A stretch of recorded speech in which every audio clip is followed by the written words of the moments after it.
जो आप घर में गाय भी रखे हैं ना, अगर आप उनकी भाव से सेवा करें तो कहते गौ माता मन वांछित फल प्रदान करने वाली है। गीता प्रेस एक बड़ी सुंदर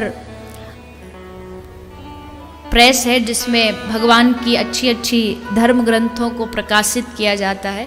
तो गीता प्रेस के द्वारा एक अंक निकलता है, एक तो गौ सेवा अंक निकलता है और एक पुस्तक आती है गौ सेवा के चमत्कार।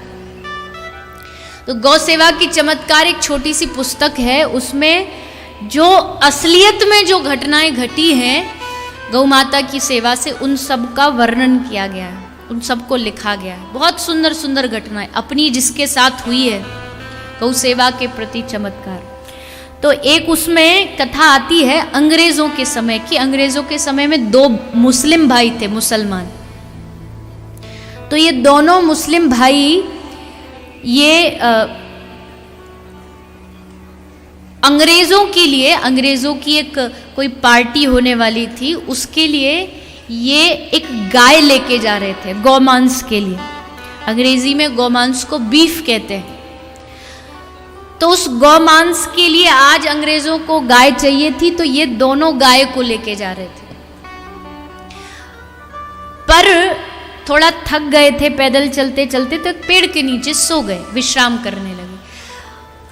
सोए तो एक जो उनमें मुस्लिम था उसको स्वप्न आया गाय माता का कि तू मुझे लेके जा रहा है, वो लोग मुझे मारेंगे और मैं बहुत कष्ट में, मुझे मारा जाएगा, मैं उस कष्ट को कैसे सहन करूँगी। उसे सपना आया तो पता नहीं उसका मन बदल गया, उसका हृदय परिवर्तित हो गया और उसने क्या किया, देखा कि भाई सो रहा है, ये तो मानेगा नहीं।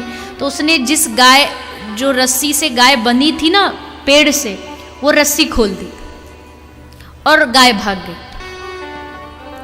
अब गाय भाग गई, भाई जागा, देखा गाय है नहीं, इसने गाय को भगा दिया रस्सी खोल करके। अब यहां तक तो ठीक था, पर वो जो अंग्रेज थे उनकी पार्टी तो अधूरी रह गई। मेहमान आए थे, वो सब नाराज हो गए कि हमको बुलाया था, गौमांस देंगे, कुछ नहीं दिया।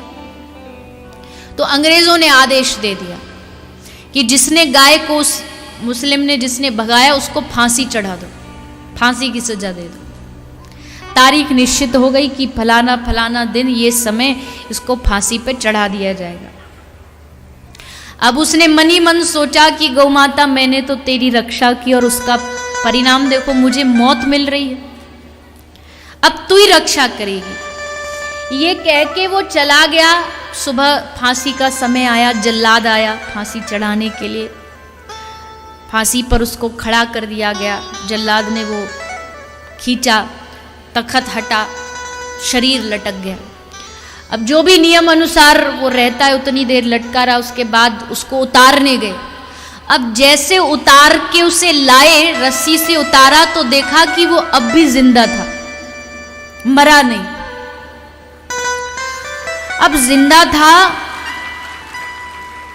तो जल्लाद ने फिर दोबारा उसको फांसी पे चढ़ाया। एक बार नहीं मरा, हो सकता कुछ गलती मुझसे हो गई, दोबारा चढ़ा दिया फांसी पे।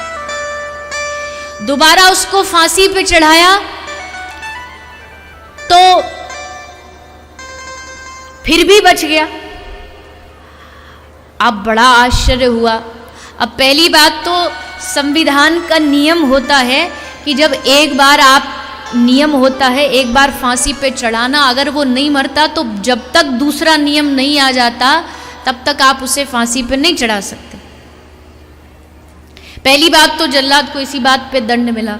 लेकिन बाद में जब उस आदमी से पूछा गया कि तू जब तुझे फांसी पे लटकाया तो तू कैसे बच गया, तो उसने कहा कि मुझे नहीं पता, मेरे मुंह पे तो काला कपड़ा था, पर हाँ मुझे महसूस बस इतना हुआ कि जैसे वो पट्टा खुला तो मुझे लगा कि कोई आया जिसकी पीठ पर मैं खड़ा हो गया, और उसकी पीठ पर मैं खड़ा हो गया और कब मेरी रक्षा, प्राणों की रक्षा हो गई मुझे पता नहीं चला। तो उस गौ सेवा अंक में लिखते हैं कि वो जो पीठ पर जो खड़ा हुआ वो कोई और नहीं थी, वो साक्षात गौ माता वहां उसकी रक्षा करने पधारी थी। गौ सेवा के इतने इतने साक्षात चमत्कार हैं जो हम वर्णन भी नहीं कर सकते।